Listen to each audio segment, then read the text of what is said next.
So EFF leader Julius Malema has been sentenced to 5 years in jail and a fine for firing a weapon at a political rally that happened in 2018. In 2018, at an EFF rally, he was seen holding and firing a rifle in the air. The event was in front of many supporters, and the state said it was illegal because you cannot discharge a firearm in public like that. So in 2025, he was found guilty, one, of illegal possession of an firearm, two, unlawful possession of ammunition, three, discharging a firearm in public. Number four, reckless endangerment of person or property. Number five, failing to take reasonable precautions to avoid danger.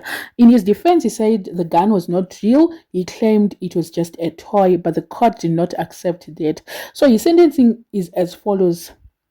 Count one, 5 years imprisonment. Count two, 2 years imprisonment.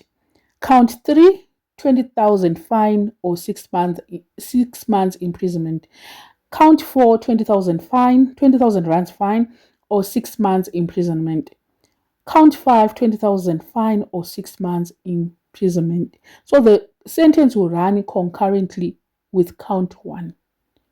So that's the whole, like, in summary, I just wanted to summarize how we have reached to this extent, what really happened, and why is he going to prison for 5 years. So if they say it's running concurrently, which means that count one and count two, they'll be running parallel. Like, how can I describe it?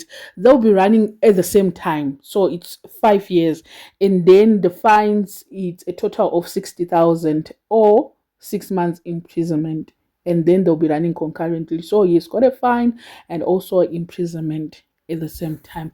I don't know what you guys think. I think he's just going to appeal to the High Court and appeal till he's out, because there's no way he's going to stay for 5 years. I don't think so.